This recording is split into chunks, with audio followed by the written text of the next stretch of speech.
September 19th, 1944, 0630 hours. The fog-choked hills east of Arracourt, Lorraine, France. You can almost taste the diesel in the air. Oberleutnant Karl Heinrich, hunched inside the commander's cupola of Panther 412, the heavy steel hatch cold against his cheek, listening to the low growl of 80 Panthers and Mark IVs of the 113th Panzer Brigade creeping forward through the mist.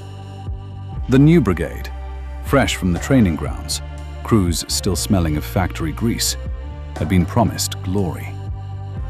The Americans are stretched thin, their colonel had said. Their Shermans are tin cans. One good push and the rain falls back into our hands. Heinrich wiped condensation from his binoculars. The fog was a gift from the gods, thick, white, blinding the American artillery spotters and grounding their dreaded yarbos.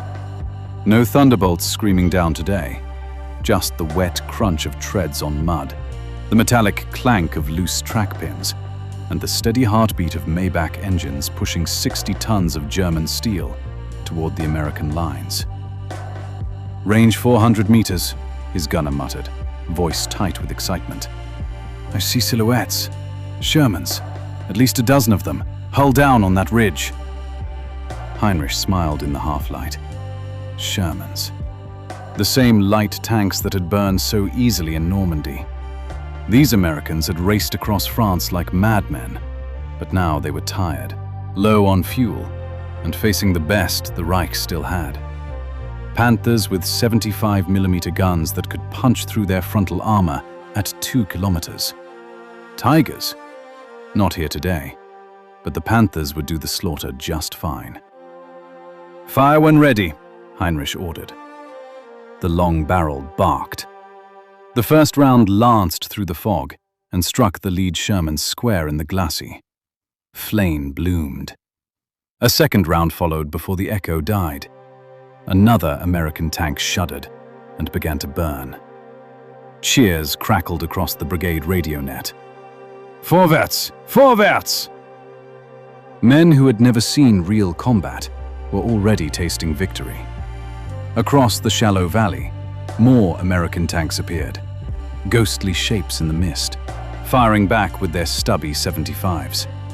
Their shells pinged harmlessly off the Panthers' sloped frontal armor. Heinrich laughed out loud. "Look at them! They're shooting pebbles at mountains!" Panther 412 rocked as it rolled forward, crushing a hedgerow. Heinrich's driver, young Fritz, kept the speed steady. The rest of the company fanned out behind them, 40 Panthers in a loose wedge, grinding across the open fields, toward the village of Arracourt.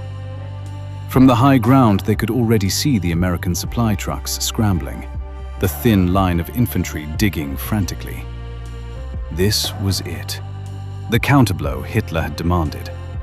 The 5th Panzer Army was throwing everything at Patton's overextended spearhead, and the 113th Brigade would be the fist that cracked it open. Another Sherman exploded in a fountain of black smoke. Then another. The Americans were falling back, just as the briefings had predicted. Heinrich keyed his throat mic. "Brigade, this is Panther 412. We are through their forward screen. Enemy tanks burning. Request infantry to mop up the ridge." The reply came crackling, distorted by distance and fog. "Keep pushing. The bridge at Arracourt must fall before noon." Heinrich allowed himself a moment of pure satisfaction. These Americans thought they could roll all the way to the Rhine. They had no idea what real German armor could do when it finally caught them. But then, something strange happened. Through a brief tear in the fog, Heinrich caught movement behind the burning Shermans. More tanks. Fresh ones. Not retreating. Advancing. Their olive-drab hulls gleaming wet. Turrets swinging toward the German line with calm, deliberate precision. They weren't supposed to be there. The intelligence had been clear. The Americans were down to their last reserves. "More Shermans!" his gunner shouted. "At least 20, coming up the road from the south." Heinrich frowned. "Engage them. They're still Shermans." The Panther's gun roared again. A direct hit. The new tank brewed up instantly, but before the smoke cleared, another took its place. Then another. It was as if the Americans were pulling them straight from the mist itself. Endless, methodical, unhurried. Heinrich felt the first cold prickle of unease crawl up his spine. "Reload," he snapped, "and keep firing. They can't have an infinite supply."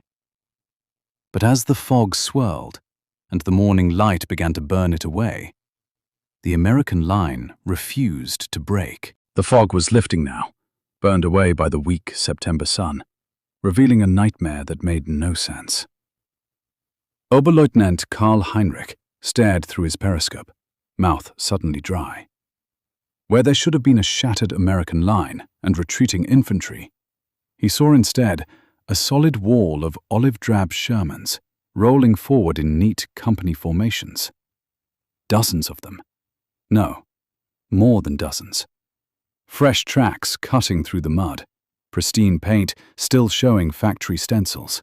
None of the battle-worn dents and scorched markings he expected from units that had fought their way across France. "Fire! Fire at will!" he roared into the intercom. Panther 412 bucked as the long 75mm KWK-42 sent another armor-piercing round screaming across the field. The shell struck the lead Sherman dead center. The American tank shuddered violently, its turret jammed sideways, and thick black smoke poured from every hatch. Good. One down. But even before the wreck stopped rolling, another Sherman nosed around it, took its place in the line, and opened fire with its short 75mm gun. The shell bounced off the Panther's mantlet with a harmless clang. Then a third Sherman appeared. Then a fourth. They moved with eerie discipline, maintaining perfect intervals, their coaxial machine guns chattering as they suppressed the German infantry trying to advance behind the Panthers. Heinrich's gunner was breathing hard. "They just keep coming! I hit 3 already! 3! "Keep shooting!" Heinrich snapped. His hands trembled slightly on the periscope grips. This wasn't how it was supposed to go. The Americans were supposed to break after the first punishing volley. That was how it had always worked against them in the hedgerows of Normandy. One solid German counterthrust, and their fragile spirit cracked. Across the brigade radio net, panic was beginning to creep into the voices. "Panther Company 2 reporting heavy losses. American reinforcements pouring in from the west. We've destroyed at least 15 Shermans, but they're still advancing." Heinrich watched in stunned silence as a Panther 200 meters to his left took a direct hit from an American 76mm gun. The big German tank brewed up in seconds, its crew scrambling out, uniforms already on fire. Yet the Shermans kept rolling forward, their machine guns raking the burning wreck, cutting down the escaping Germans without mercy. You can almost feel the disbelief in the German crews at that moment, the cold realization that something fundamental had changed. These weren't the same tired, fuel-starved Americans they had been told to expect. These men were part of Colonel Creighton Abrams' 4th Armored Division, and they fought with a quiet, mechanical ruthlessness that chilled the blood. Abrams himself was somewhere out there in the chaos, directing the fight like a conductor leading an orchestra of steel. His orders were simple and relentless. Attack, attack, attack. Heinrich keyed his radio again. "This is Panther 412. We need air support. Where are the Stukas? The Jabos will slaughter these Shermans once the fog is gone." The reply was bitter laughter, mixed with static. "Luftwaffe reports no aircraft available. American Thunderbolts are owning the sky. We are on our own." Another Panther exploded in a fireball so bright it left spots in Heinrich's vision. He swung the periscope and saw the impossible. The American line wasn't just holding, it was growing thicker. Behind the first wave of Shermans came a second wave, then a third. Fresh tanks rolling straight out of the morning mist as if summoned by some dark American magic. Their crews moved with calm confidence, buttoned up tight, firing, maneuvering, and replacing their losses faster than the Germans could inflict them. Fritz, the young driver, whispered over the intercom, voice cracking. "Herr Oberleutnant, how many of these things do they have?" Heinrich had no answer. What he was witnessing wasn't a battle anymore. It was an industrial avalanche. Every Sherman, the 113th Panzer Brigade destroyed, was replaced within minutes by another that looked like it had just rolled off the assembly line in Detroit or Michigan. No battle damage, no exhaustion, just endless, fresh steel. The German counterattack, meant to be the decisive blow that would blunt Patton's drive toward the Saar, was slowly grinding to a halt against a wall that refused to crumble. And in the distance, the low, ominous rumble of more American engines could be heard. Hundreds more. Heinrich felt the first true fear of the war settle in his gut like ice. This wasn't warfare as he understood it.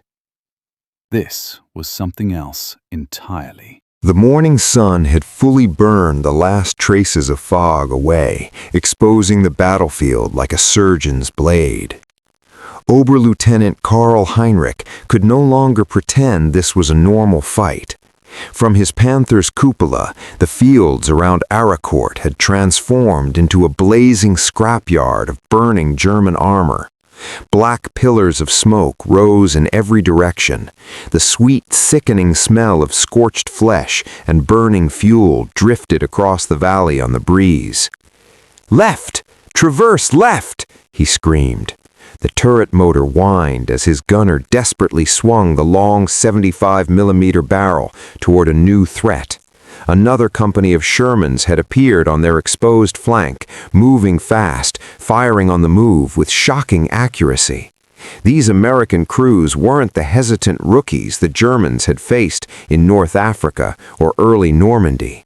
These men had learned, they had adapted. A 76mm shell slammed into the side armor of Panther 412 with a deafening clang. The entire 60-ton tank rocked violently. For one terrifying second, Heinrich thought they were finished, but the shell ricocheted off the sloped side plate and screamed away harmlessly into the sky. "Driver, reverse!" Heinrich ordered, voice hoarse. "Get us behind that orchard!"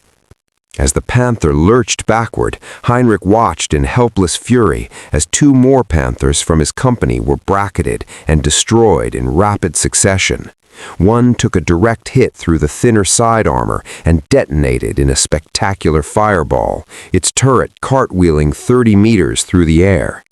The second simply stopped moving, smoke pouring from its engine deck while its crew bailed out, only to be cut down by American machine gun fire. Across the radio net, discipline was collapsing. "Fifth Company is gone, all tanks destroyed or burning. We cannot hold the ridge, American tanks everywhere. Where is our artillery support? We are being massacred." Heinrich slammed his fist against the cupola rim. This was insane. His elite Panther Brigade, equipped with the best tanks Germany could still produce, was being systematically dismantled by what the briefings had called inferior American equipment. Then he saw him. Through the drifting smoke, an American command tank flew a small flag. The roar of battle had become a continuous thunder that shook the earth itself. Oberleutnant Karl Heinrich's Panther 412 was now one of the few still fighting. Most of the proud 113th Panzer Brigade lay scattered across the fields east of Arracourt, twisted, blackened hulks, leaking fuel and flame. The air was thick with the stench of cordite, burning rubber, and death.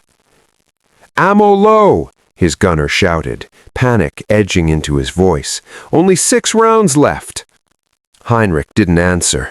He was too busy watching the impossible unfold through his periscope. American Shermans continued to advance in disciplined waves, their machine guns flickering like angry fireflies. When one was hit and disabled, its crew often bailed out calmly, only for fresh tanks to roll straight past them as if on a parade ground. Recovery vehicles with winches and cranes worked fearlessly under fire, dragging damaged Shermans back to be repaired or cannibalized, while brand new replacements took their place in the firing line. It was no longer a battle of men against men. It was flesh and blood against an industrial machine that refused to tire. Colonel Creighton Abrams had turned the fight into a masterclass of combined arms. His tanks, infantry, and artillery worked in deadly harmony. Where the Germans attacked in rigid textbook formations, the Americans flowed like water, probing, flanking, and overwhelming any point of resistance. Abrams himself seemed untouchable, standing exposed in his command tank, issuing orders with the calm authority of a man who knew the weight of an entire nation's factories stood behind him. A sudden explosion rocked Panther 412 as an American 76mm shell finally found a weak spot in the side armor. The interior filled with acrid smoke. Sparks flew. Fritz screamed, a shrapnel tore into his leg. "Abandoned tank!" Heinrich bellowed. "Get out! Get out now!" The crew scrambled through the hatches, coughing and gasping. Heinrich was the last to leave. As he rolled onto the muddy ground, he looked back at his once mighty Panther. It sat silent and defeated, its long gun drooping like a broken limb. All around him, the survivors of the 113th were doing the same, stunned, hollow-eyed men stumbling away from burning wrecks. What had begun as a confident counterattack had become a slaughter. The artillery fire slackened as the afternoon light slanted across the torn fields of Arracourt. What remained of the 113th Panzer Brigade was no longer an organized fighting force. It was a scattering of shell-shocked survivors hiding in ditches and ruined farmhouses, watching helplessly as American columns rolled eastward almost unopposed. Oberlieutenant Karl Heinrich sat with his back against a shattered apple tree, his hands still trembling. His uniform reeked of smoke and sweat. Beside him, Fritz clutched a bloody bandage around his leg, staring blankly at the horizon. The young driver hadn't spoken in 20 minutes. In the distance, the Americans were already consolidating their gains. Columns of fresh Shermans, half-tracks, and fuel trucks moved forward in perfect order. Recovery teams swarmed over damaged tanks like ants on a carcass, towing them rearward while brand-new replacements took their place in the advance. Heinrich counted at least 40 Shermans still combat-ready in just the sector he could see. 40, after everything his Panthers had thrown at them. A captured German sergeant was being led past their position, hands bound, face pale with disbelief. "They just kept coming," the man muttered as he shuffled by, like the devil himself was feeding them tanks. Heinrich understood now. This wasn't luck. This wasn't even superior generalship, though Colonel Creighton Abrams had proven himself a master that day. This was something colder, more terrifying in its simplicity. American industry. While German factories were being pounded night and day by thousands of Allied bombers, American factories, safe across an ocean, operated around the clock. In Detroit, in Michigan, in Pennsylvania, the assembly lines never stopped. Tanks rolled off one end while fresh crews trained at the other. Ships crossed the Atlantic in convoys so vast they stretched to the horizon. And here, On this obscure patch of French farmland, that industrial might had finally revealed its true face. Heinrich remembered the arrogant briefings back in Germany. The Americans are soft. They rely on machines because they lack fighting spirit. How hollow those words sounded now. These Americans had plenty of fighting spirit, but they backed it